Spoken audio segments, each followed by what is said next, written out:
इस वीडियो में एक ऐसे ऋषि की कथा बताने जा रहे हैं जिन्होंने करीब 1000 वर्षों तक एक अप्सरा के साथ भोग विलास किया था। तो आइए जानते हैं ऋषि कंडू के 907 साल संभोग करने का रहस्य आखिर क्या है। उसके पहले हमारे चैनल को सब्सक्राइब जरूर कर लेना ताकि आगे और भी नई नई वीडियो मिलती रहे। कथा के अनुसार पौराणिक काल में महान ऋषि कंडू हुआ करते थे जिनका आश्रम गोमती नदी के तट पर था। एक बार की बात है, ऋषि कंडू ने घोर तपस्या करना शुरू किया। वो तपस्या में इतने लीन हो गए कि उन्हें किसी भी चीज का आभास ही नहीं होता था। इस तरह ऋषि को तपस्या में लीन देखकर देवराज इंद्र हमेशा की तरह घबरा गए। उन्हें ये डर सताने लगा कि कहीं ऋषि कंडू उनका स्वर्ग का सिंहासन छीन न ले। इसी डर के परिणाम स्वरूप इंद्रदेव ने ऋषि कुंडू की तपस्या भंग करने के लिए प्रमलोचा नामक की अप्सरा को पृथ्वी लोक पर भेजने का निश्चय किया। एक संध्या नृत्य के बाद इंद्र ने प्रमलोचा को अपने पास बुलाया, फिर उसे अपनी सारी योजना बताई। बिना कोई प्रश्न किए प्रमलोचा इंद्र की योजना के मुताबिक पृथ्वी लोक के लिए प्रस्थान कर गई। पृथ्वी लोक पर प्रमलोचा सीधे वहां पहुंची जहां ऋषि कंडू तपस्या में लीन थे।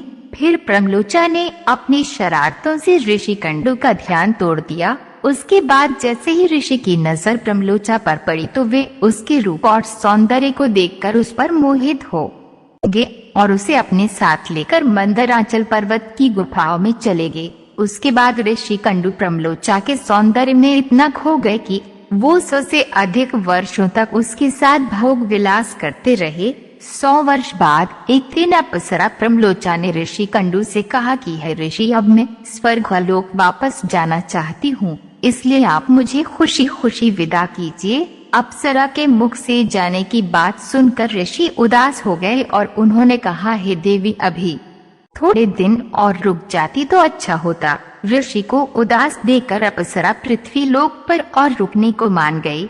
फिर ऋषि कंडू ने अगले 100 वर्षों तक उसी गुफा में अप्सरा के साथ भोग विलास किया।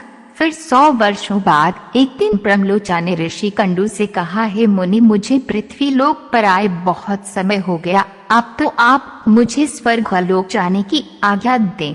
ऋषि कंडू उसकी बात सुनकर फिर व्यथित हो गए।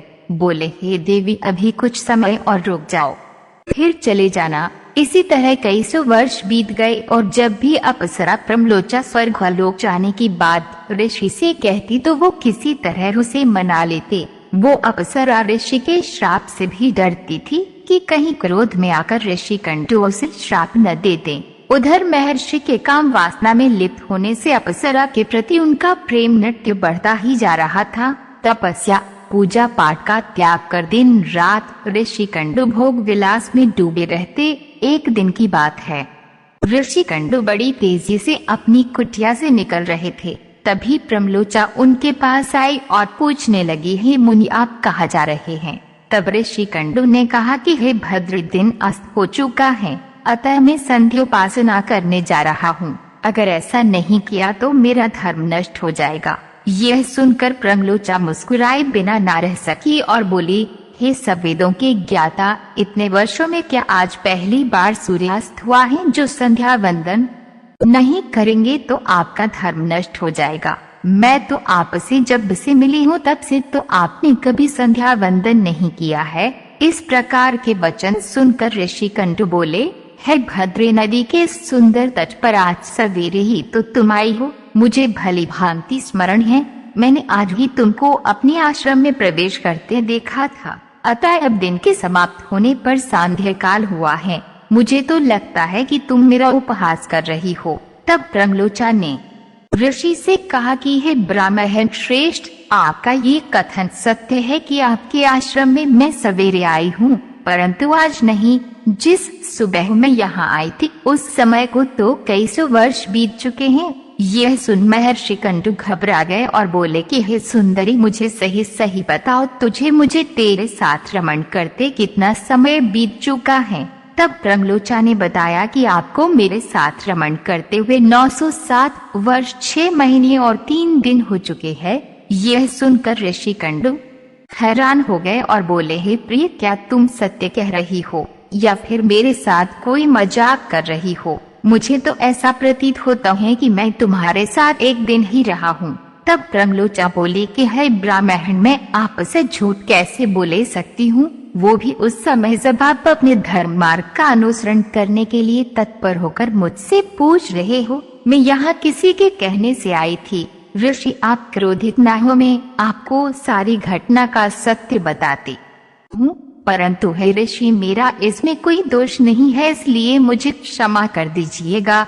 तब ऋषि कंडू ने कहा कि जल्दी बताओ, तुम्हें यहाँ किसने भेजा था। तब प्रमलोचा ने कहा कि आपकी तपस्या से देवराज इंद्र को डर लगने लगा था और उन्होंने ही आपकी तपस्या भंग करने के लिए मुझे यहाँ भेजा था। प्रमलोचा के मुख से ऐसे वाक्य सुनकर ऋषि कंडू व्याकुल हो गए और बोले कि धिक्कार है मुझ पर, मेरा धर्म नष्ट हो गया। एक स्त्री ने मेरी बुद्धि को भ्रष्ट कर दिया। इस स्त्री के संग से मेरा समस्त जीवन का तप नष्ट हो गया। इसलिए हे पापिन स्त्री, अब तू जहाँ चाहे जा सकती है, क्योंकि तुझे इंद्र ने जिस कार्य के लिए भेजा था वह कार्य संपन्न हो गया। तूने मेरा तप नष्ट कर दिया है।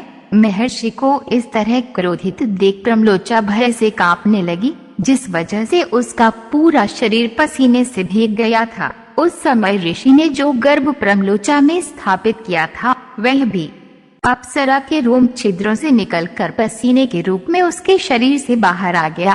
प्रमलोचा के पसीने से वायु ने उस गर्भ को इकट्ठा किया और वृक्षों ने उसे ग्रहण किया। सूर्य की किरणों से पोषित होकर वे धीरे धीरे बढ़ने लगा। फिर समय पूरा होने पर उस वृक्षाग्रि से मीरषा नामक कन्या उत्पन्न हुई, जो ऋषि कंडू, सूर्यदेव तथा वायु की पुत्री कहलाई। हमें आशा है कि ये वीडियो आपको पसंद